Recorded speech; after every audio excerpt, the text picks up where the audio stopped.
Hey guys, it's Roscoe, and on the Space Couch today I thought we'd talk about Spacex, one of Elon Musk's companies. We've spoken about him many times previously, and also Tesla Motors, but we haven't actually spoken about Spacex, the company. Of the projects he's currently involved in, this is the only one I believe that he was a sole founder of.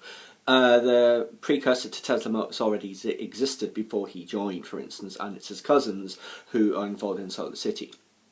So anyway, Space Exploration Technologies, to give it its full name, its goal is to make rockets reusable, space travel cheaper, and also to make humanity a multiplanetary species, namely by colonising Mars, which we've also spoken about previously.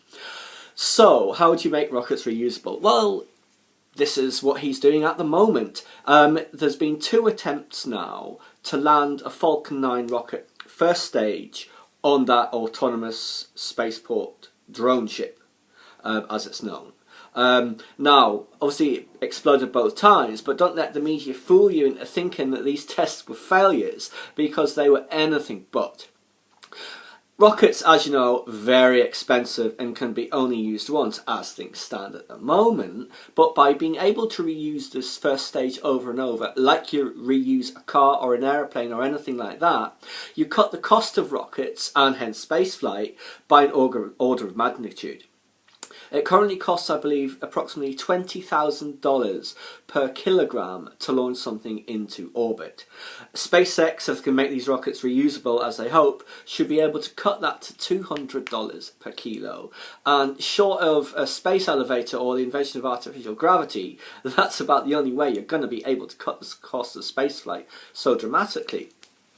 So, these 2 stages that were attempting to land back to the ship, which got its own name, it's called Just Read the Instructions. I believe it's a reference to one of the Ian M. Banks novels.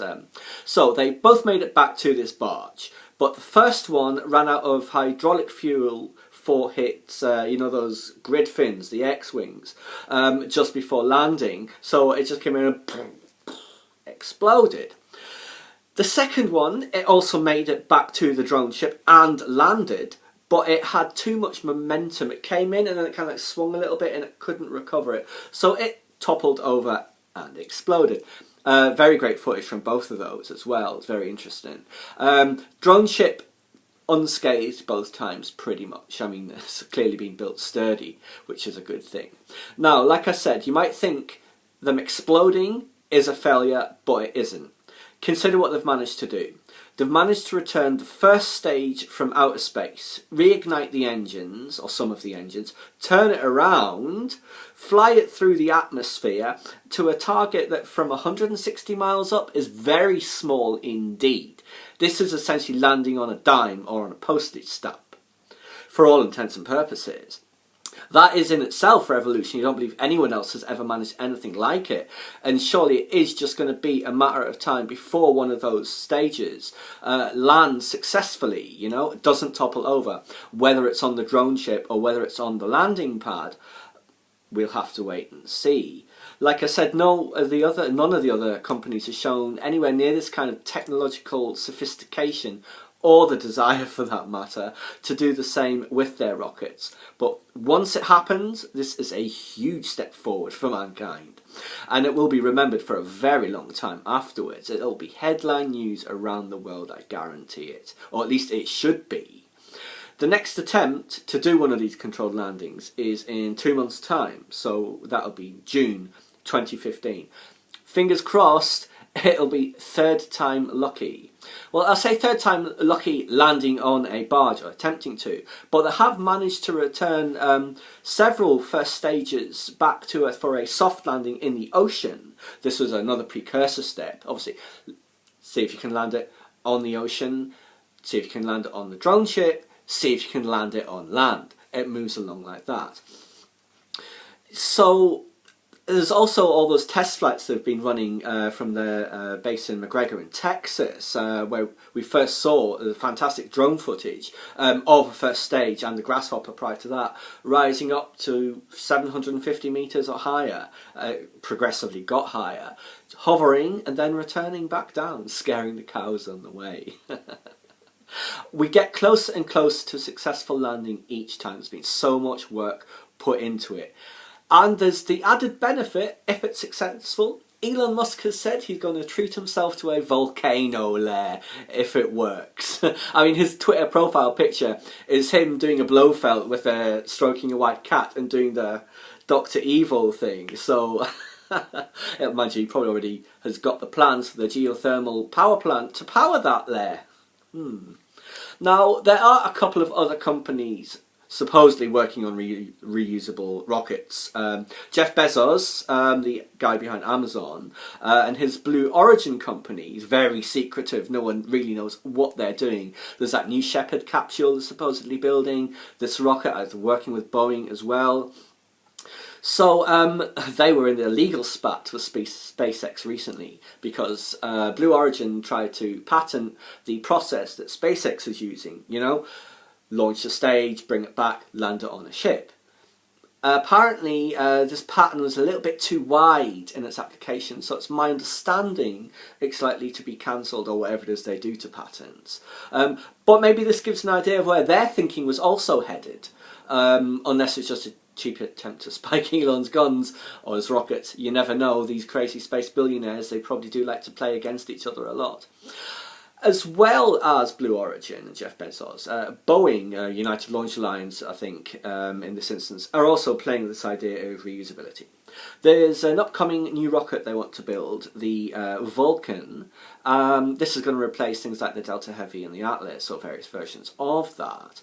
Supposedly this Vulcan is going to have a reusable element to it, but let me tell you what it is. It's not the first stage, as SpaceX are doing. It is the engines for the first stage. Apparently, they'll jettison after first stage separation. Then these engines will flip around, deploy some kind of heat shield to protect it coming back through the atmosphere. Then, once it's at a safe height, it'll deploy parachutes. These parachutes are then going to be caught by a helicopter and taken to land. I don't know, that sounds awfully complicated with far too much room for error, especially right at the end. Who knows how many years that's going to take to perfect. They might just decide to just build the rocket and forget about the reusability element. It's always what's happened in the past with most companies. It's just too expensive and troublesome. However, SpaceX, as I say, they're likely to have cracked this technological problem quite soon. And by the time this Vulcan is flying, supposedly I think 2019, which is a very short timetable for a rocket, although it wouldn't be going to service until several years after that, I guess, once you account for all the testing.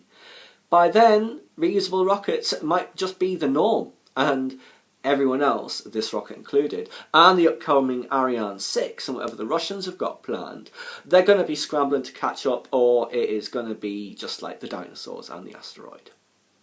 Interesting times ahead for SpaceX, you know. I mean, we've also got the pad abort test of the Dragon 2 capsule coming up within the next couple of weeks, and a couple of months after that, they're going to be doing a mid-air abort of the Dragon capsule. They're actually going to launch a first stage, and then when it's at its maximum dynamic pressure, they're going to simulate a problem, and they're going to see if they can separate the capsule and return it safely. That should be really interesting. The video of that is going to be amazing. And obviously, the beam later this year being launched on SpaceX flight. Well, anyway, guys, that was just a brief roundup of SpaceX, as we haven't, like I said, spoken directly about them only. It's always been in conjunction with other things. Fascinating company, driving the way forward. As always, please subscribe to my channel if you enjoy this content. Like the video, leave a comment or a suggestion, or hit that big high five.